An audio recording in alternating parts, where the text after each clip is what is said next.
All right. Hey, this is Mike here, and I'm coming to you from a Bible camp. I'm doing some youth worker training.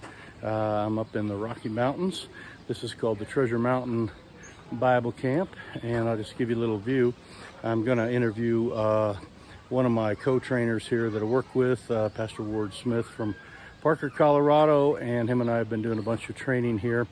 This is camp counselor training, so the camp is basically empty of kids right now, with the exception of a handful of different kids. So we're getting ready to have chuck wagon dinner here, and looking forward to doing that. So I'm going to bring Ward in here, and we're going to spend a little bit of time talking about how you can be a better Sunday school teacher. Okay, I told you I'd be back here with Ward Smith. So this is Pastor Ward. This is me. From Grace Baptist Parker, right? That's there right. There you go. All right, we have been working together on doing some counseling, and he's been kind of our chief counselor guy here. We help the camp counselors deal with kids when they come forward. I wanted to just ask you, maybe you could just sort of review a little bit. What's that look like? What is the kind of a sort of a plan for a Sunday school teacher if they get a chance to give some advice to their kid? What we've been trying to do, Mike, is look at the pattern that we see clearly in Ephesians 4:22 through 24. There are three phrases. You put off, that means the bad fruit in your life. I mean, you get convicted in a message. It could be any bad fruit, like smoking, drinking, your anger. You want to pluck that bad fruit out, but it's just like gardening. If you cut the thistle off at level ground, what's going to happen? It's just going to come back. So we try to train the young people to not just put off, but in verse 23, it's renew. In other words, we look at the characteristic of God that will help us. One of my favorite illustrations is truth. If God convicts you about lying, then you would put off. You would say, I don't want to lie anymore, but that's not enough. It's a good start, but it's not enough.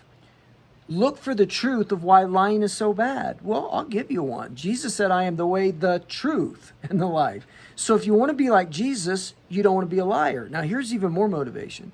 John 8:44 says that Satan is the father of lies, the originator of lies. Now, what Christian's going to raise their hand and say, I want to be like Satan? Well, then don't lie.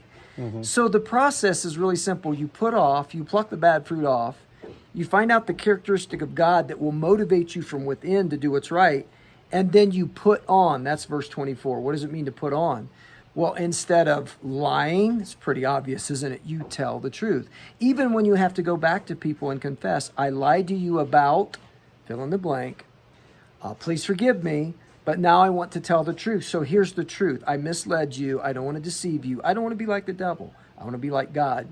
It's a dynamic model, but boy, it's just really been working through my mind, Mike, this week, even as we teach it. Yeah, and I really like what we've been talking about is there's characteristics of God that, like God is all powerful. So if he's all powerful, he can help you through this. So you're basically, when you're doing this put off, renew, put on, you're focusing on a character of God here. Amen. Now, for Sunday school teachers, and this is kind of what this video has been doing lately, they sometimes teach a lesson, but what are some things that might help them find themselves more in a counseling situation? How could they help?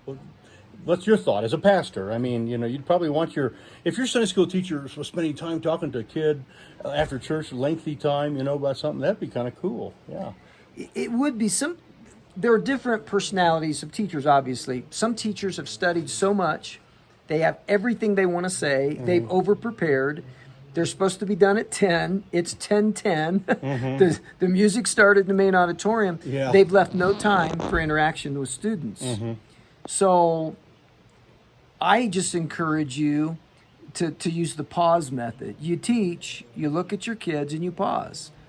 Get your kids talking. Mr. Mike did a great job today. We had a session with just the guys, and he had thoughtful questions.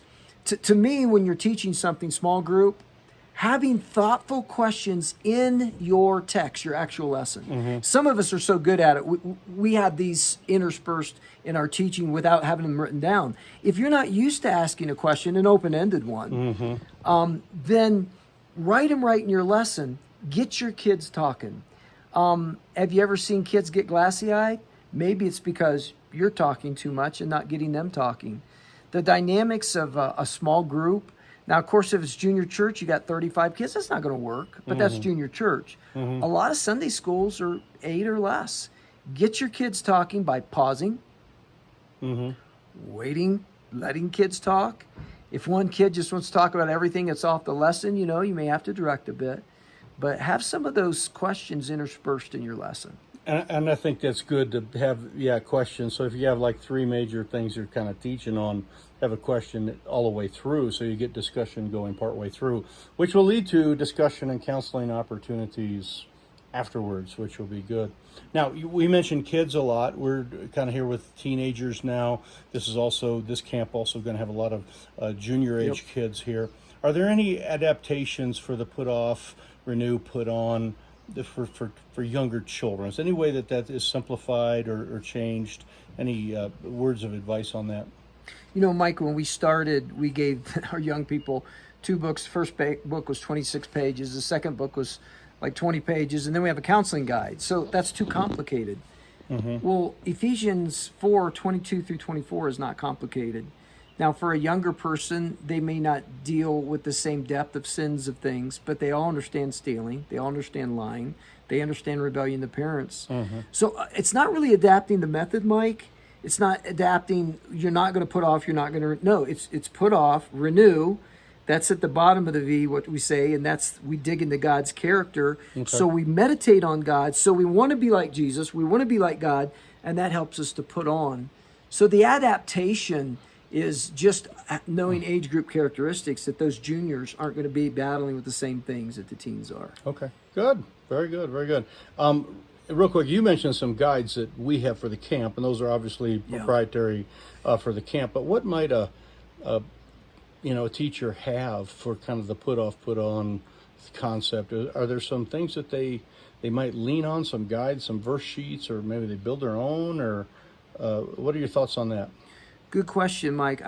Each one of us comes from a local church, and as you want to make a greater impact in your Sunday school class, if you don't have a guide, you're not sure how to do what Mike and I are talking about, go to your pastor and ask him these questions.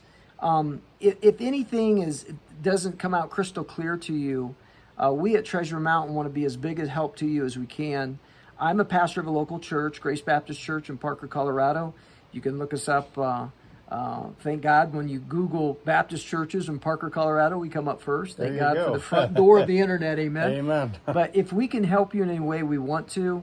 But start with your pastor as far as, a guide. We have a trifold guide that we use to train young people here. It's nothing new. It's not a new idea, but it's pretty thorough. And if we could share that with you as we have adapted it from other people and using their wisdom and their thoughts, if we could help you in that way, let us know. Yeah, so in the review, this is just, if they want to make their own resource, what are the verses again? Ephesians 4? Ephesians 4, start out with this. Ephesians 4, it's just 3 verses, 22 through 24. Now, really, you want to start at verse 17, go to the end of the chapter, which is verse 32. You get the context, but it all boils down to 3 verses. It's just that easy. It's so fresh in my mind, Mike, that it's easy. But until you really meditate on it, it may not be easy. So. Yeah, and we've been teaching this all week. So it's basically put off, renew, put back on, and you can kind of work on that as a teacher. You can work on that yourself. So, amen. All right. Well, thank you very much. I appreciate that. Thank you for watching us here on our channel, and we appreciate if you hit the subscribe button and get more good stuff like this. And God bless you. Let's remember to be serving the Lord with gladness and enter into his gates with what? Thanksgiving. Thanksgiving. Amen. All right. God bless.